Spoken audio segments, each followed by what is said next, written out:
Joining us now is Chloe Demrovsky, President and CEO of Disaster Recovery Institute International. Chloe, thank you so much for taking time to join us. Let's talk about the crisis in Jackson. It's been declared a federal disaster by President Biden, but the water plant has been long troubled, right? Leading residents to have no water or undrinkable water. And some residents say it's really been an on and off problem for decades. So the natural question people across America have is, who's to blame for this continuing crisis?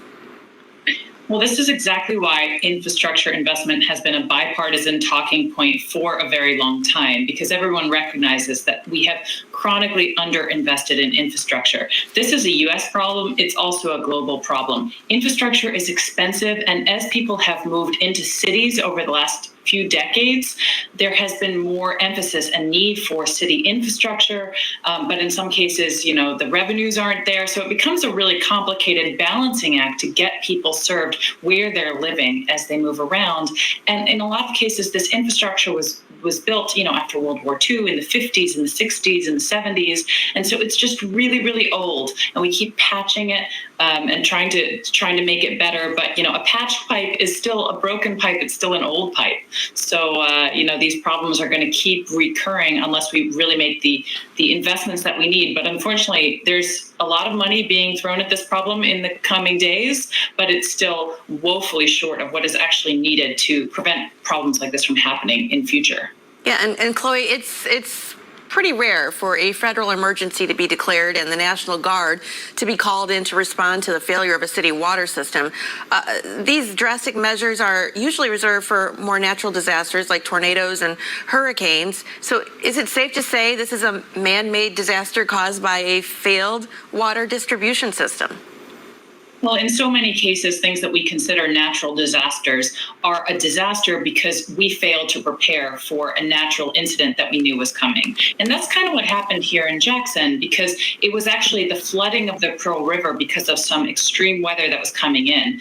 Mississippi is no stranger to extreme weather, hurricanes, excessive rainfall, and they were actually predicting very widespread floods throughout the city of Jackson. Thankfully, that was avoided, but it was only avoided by half a foot. If the river had been half a foot higher, we would be looking at major flooding across the Jackson area. So fortunately, that was avoided, but it did trigger this failure in the water treatment plant, which is a cascading and predictable impact of something like extreme rainfall. This is something that happens in lots of cities, by the way. It might not be quite as obvious or quite as dire as what's happening here in Jackson, but water treatment plants can be, can fail during extreme rainfall or water. So if there are floodwaters around you, I highly encourage you not to go in them because it's probably untreated, maybe not very safe.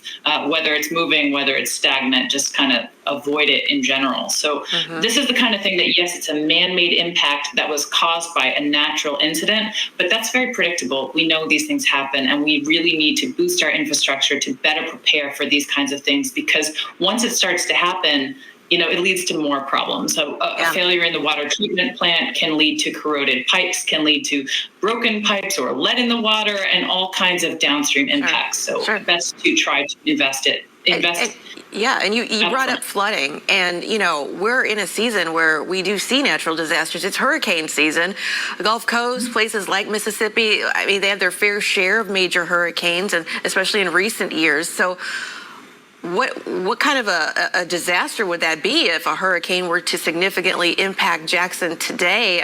What would the city be up against? How would residents deal with that?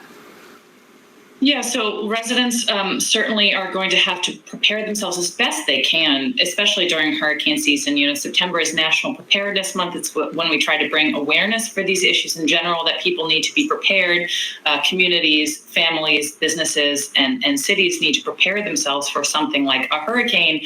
We know that hurricane season is in full swing now, so people do need to make sure that they do have water at home. Obviously, that's harder for residents in places like Jackson, but certainly if the power goes out, this is something that could affect anybody. It's important to have half a gallon to a gallon of drinking water per person per day for at least 3 days worth, especially during hurricane season or summer storm season, depending on where you live, but really anywhere in the country. And then you need non-potable water as well for bathing, for flushing toilets. We know that this is an issue in Jackson right now because of the low water pressure as a result of less water coming through the water treatment plants. So it's good to have a little bit of both on hand. Certainly if you can afford a generator, that's great. But obviously a lot of the residents of Jackson can't afford something like that. So that's something that needs to be considered in terms of making sure that government resources are used to support vulnerable communities. And those of us who can take on our own preparedness, take responsibility for that and prepare ourselves for things like hurricanes. Because, certainly the first responder in any sort of emergency situation is likely to be a family member, a friend, a neighbor. It's not going to be a professional. So we all have a stake in this, and we all need to make sure that we're prepared. Yeah, a lot of frustration there in Jackson, but certainly good advice for everyone as we are in the midst of hurricane season. Chloe Demrovsky, President and CEO of the Disaster Recovery Institute International, thank you so much for joining us. My pleasure, Julie.